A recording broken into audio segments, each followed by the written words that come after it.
Hello there people, my name is Amanamaz and I just got back from watching Top Gun Maverick. I almost got in too late, like as soon as I got in the opening credits started, so you could say it was perfect timing. But anyway, back to the film. It was pretty good. As a film, it's so much better than the original, but it won't be as iconic. For example, the other pilots are just good pilots, there's not much else to them. Whereas the first film had Iceman and his clique, and then there was Maverick, Goose and their crew. Give it a few months and these characters won't be remembered. Though Rooster might because he's Goose's son. And apart from Maverick, Rooster really stands out. Probably because he's the only one with a sense of character.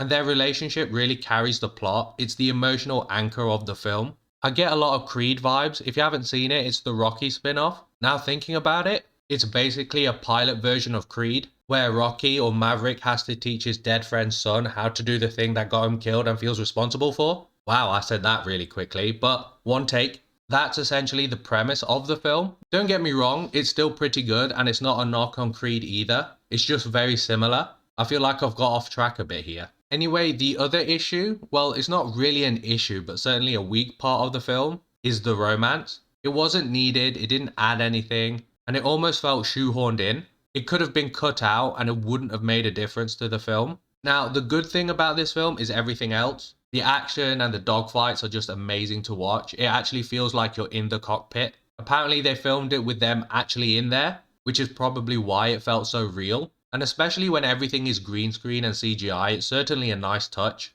And it wouldn't shock me one bit if we found out Tom Cruise actually flew a plane himself. That guy is a madman. Speaking of who, or is it whom, I don't know.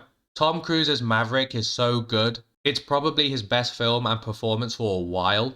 Even more than the recent Mission Impossible movies, and the chemistry with Miles Teller, performance-wise, was probably the best part of the film. I hope they don't do any more because they wrap up his character arc nicely and it comes full circle, and it wouldn't be the same without him. The film is really good as a standalone film. Like, if you haven't seen the first one, they do a good job of explaining it and laying it out for you, and if you still can't piece it together, then that's on you. The film is so good at making scenes feel really tense. Like, it's good at misdirecting you when you have a heavy feeling something bad is gonna happen. And they do good nostalgia bait. They sprinkle it in without making it feel heavy-handed. They have a scene that is a callback to the very homoerotic beach volleyball scene in the first film, while still using it to advance the plot. So yeah, overall the film was pretty good and better than the first one. I fully recommend watching this, but I would recommend watching the first one before seeing this one, especially if you want to get fully invested in the characters. At times it did feel a bit predictable, but it was a good predictable. If I had to give it a rating, it would be an 8 out of 10.